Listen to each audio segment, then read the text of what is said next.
सुप्रभात दोस्तों, मैं सुरेखा तायड़े वाईपीएस स्कूल की ओर से आपका हार्दिक स्वागत करती हूँ। बच्चों, आज आपको पता है कौन सी तारीख है? आज है 14 सितंबर। कौन सी तारीख है आज? 14 सितंबर। देखो तो कुछ याद आता है क्या आपको? क्या होता है 14 सितंबर को? मम्मी पापा से पूछो जल्दी से, फटाफट। मैं बताऊं? और आपको जांचना है कि आपके मम्मी पापा ने आपको जो पता है वो सही है। आज है हिंदी दिवस।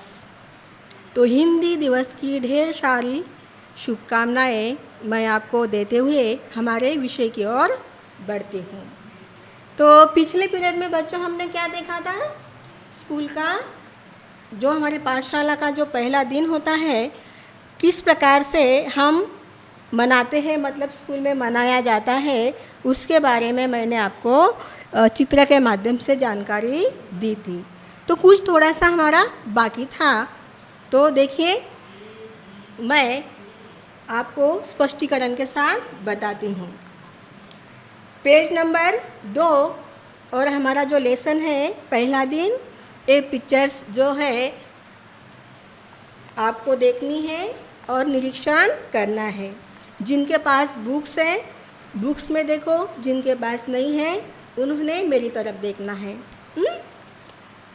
तो देखिए, मैंने आपको इस पिक्चर्स के माध्यम से, चित्र के माध्यम से बताया था कि पाठशाला में किस प्रकार से हमारे पहला दिन जो होता है स्कूल का, उसको कैसे मनाया जा रहा है।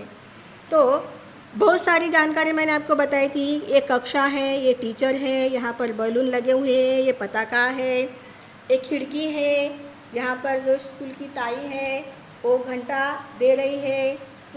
ये डिजिटल कक्षा है हमारा, जहाँ पर संगणक कंप्यूटर के माध्यम से पढ़ाया जाता है ना। और देखिए यहाँ पर ये फूलों के गमले हैं और ये बच्चे जो है उनका स्वागत होने के बाद ये स्कूल में जा रहे हैं। तो इस प्रकार से वर्णन मैंने आपको बताया था।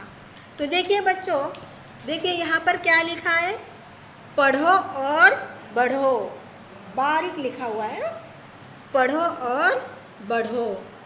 तो उसका मतलब क्या है कि पढ़ाई, शिक्षा हमारे लिए बहुत ज़रूरी है, क्योंकि जब तक हम शिक्षित नहीं होंगे तब तक हमें ज्ञान नहीं मिलेगा, हम ज्ञानी नहीं बनेंगे।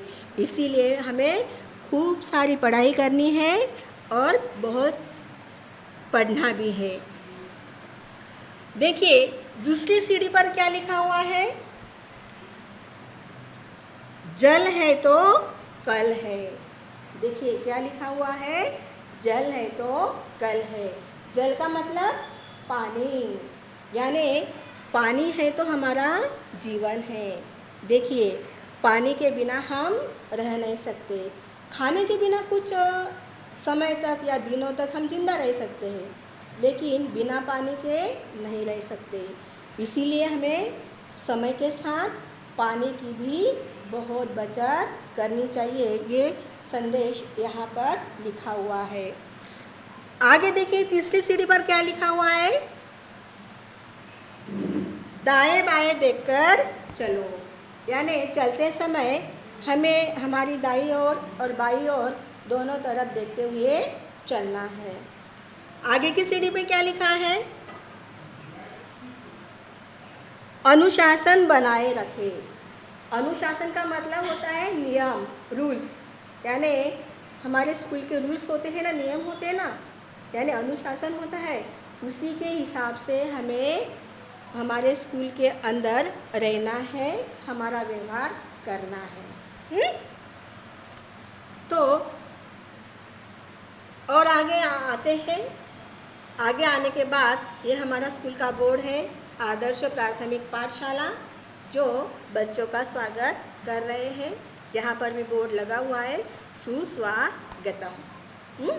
और अधिक जानकारी मैंने इसके पहले भी आप लोगों को दी हुई थी। तो ये हो गया स्कूल के पहले दिन का वर्णन। अभी पेज नंबर 3 पर आना है।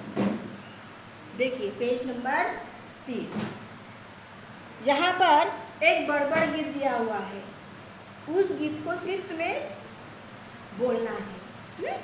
देखिए, टन टन टन घंटी टंकारे, पाठशाला में चलो पुकारे, गली मोहल्ला हुआ पुराना, नए ज्ञान के दीप जलाना, मिलजुल कर सब बढ़ने आओ, एक दूजे से हाथ मिलाओ।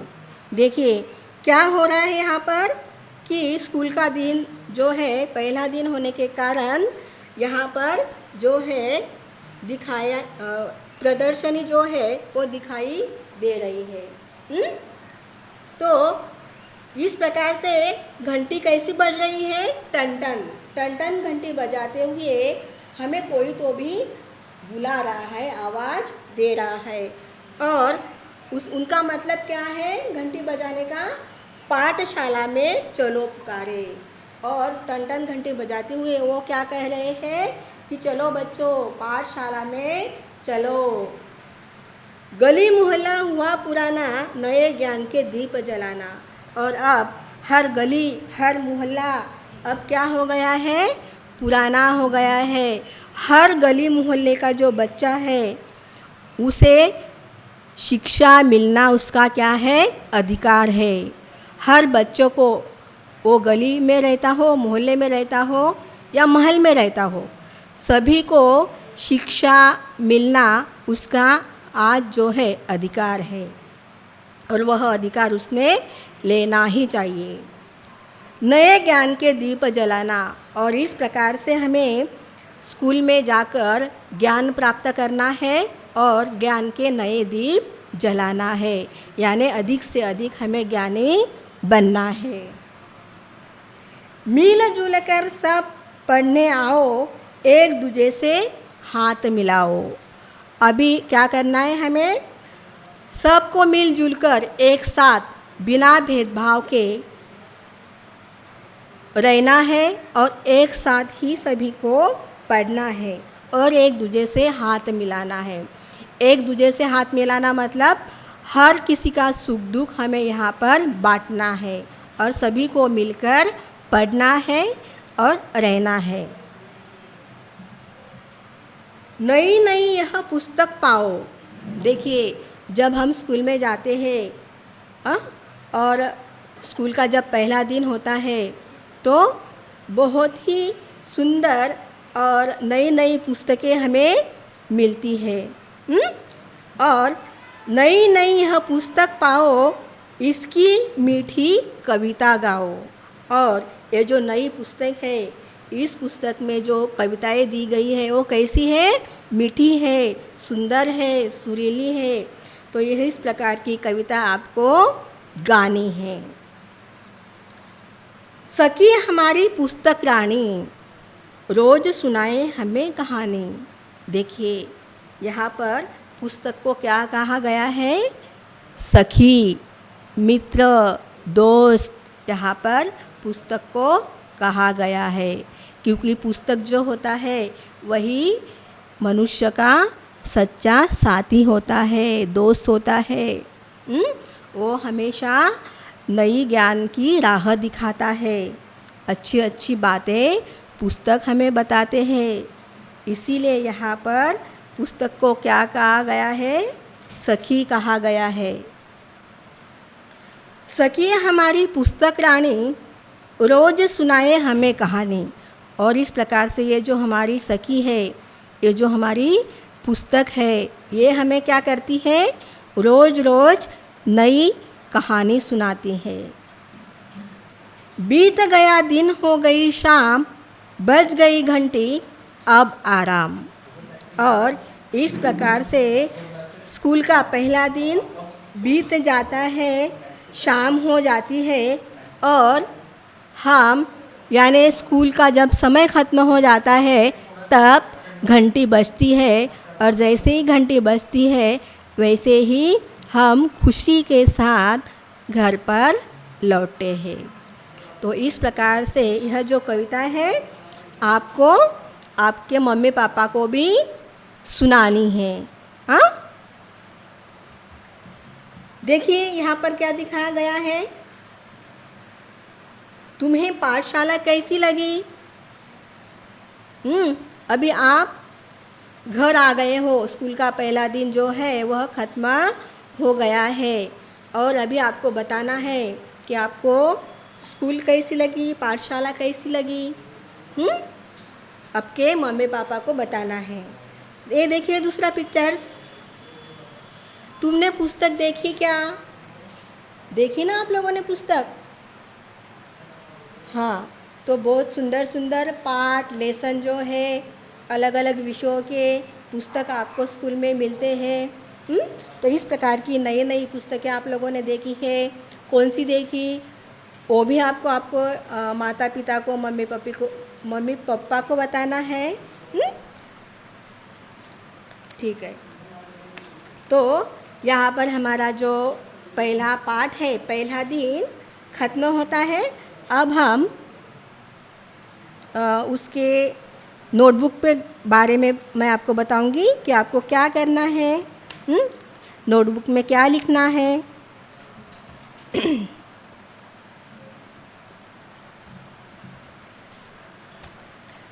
देखिए बच्चों, मैंने ऐसी आपके लिए नोटबुक तैयार की हुई है।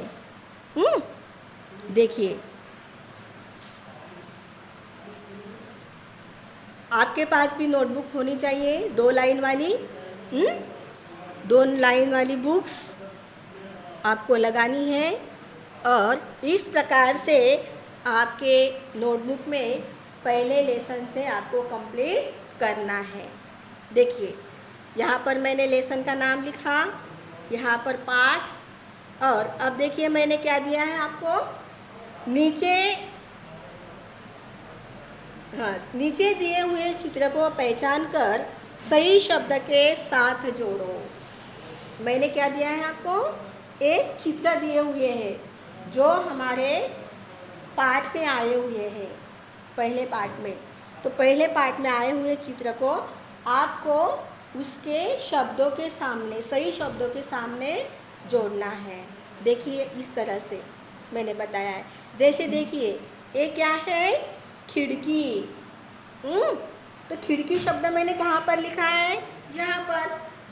तो आपको इस प्रकार से जो चित्र होगा तो उसका जो सही वर्ड्स होगा, शब्द होगा, उसके इस प्रकार से ऐसे जोड़ना है। अभी दूसरा चित्र देखिए कौन सा है। ये है गमला फूलों का। अगर आपको ये निकालते नहीं आएगा तो आपको आपके मम्मी और पापा की हेल्प से बेटा बनाना है। तो देखिए, ये है फूलों का गमला, है ना। तो गमला किसे कहते हैं? फिर यहाँ पर हमें वर्ड्स को पहचानना है। तो देखिए गमला, तो मैंने ऐसे एरो दिखाया यहाँ पर, है ना। और देखिए तीसरा क्या है? ढोल। देखिए ढोल। तो ढोल शब्द कहाँ पर लिखा हुआ है? देखिए ढो, उसको ओ की मात्रा ढोल, है ना। तो उसको इस प्रकार से यहाँ पर जोड़ना है। चौथा है बलून, गुब्बारा। क्या कहते हैं उसको? गुब्बारा। तो देखिए गुब्बारे कहाँ पर हैं? कहाँ पर लिखा है? ग को उ की मात्रा गुब्बारे। देखिए इस प्रकार से आपको शब्द पहचान कर उसके सामने एरो बताना है ना। आसान, बहुत ही आसान है, आपको बहुत जल्दी से समझ में आ जाएगा। और देखिए प्रश्न दूसरा बहुत ही इजी है, आपको ये सॉल्व करने में बहुत मज़ा आएगा। देखिए ये क्या है? देखिए सबसे पहले आपको देखना है कि मैंने आपको क्या करने के लिए कहा है। देखिए, दिए हुए चित्र में अपने मनपसंद के रंग भरो। ऐसा मैंने आपको दिया हुआ है। आपके मनपसंद के रंग आपको यहाँ पर भरने हैं। ये है गुब्बारे हैं और ये गमला है। तो आपके मनपसंद के रंग आप इसमें भर सकते हो। तो ये जो है कलरिंग करना, रंग भरना है, ये आपको आज का होमवर्क है। और मैंने जो जो आपको बताया ये भी आपको नोटबुक में लिखना है। मतलब आज आपको लिखने का ही होमवर्क है। तो ब्लैक बोर्ड पर लिखने की ज़रूरत नहीं, शायद आपके समझ में आ गया होगा। तो इस प्रकार का होमवर्क आपको आपके नोटबुक में करना है कंप्लीट, बहुत अच्छे से और साफ सुथरे हैंडराइटिंग में। अभी से सुंदर हैंडराइटिंग लिखने की कोशिश करनी है। ठीक है, तो बच्चों आज के लिए इतना ही। धन्यवाद। फिर से आपको एक बार हिंदी दिन की हार्दिक शुभकामनाएं देते हुए आज का पाठ मैं यहाँ पर ख़त्म करती हूँ। धन्यवाद।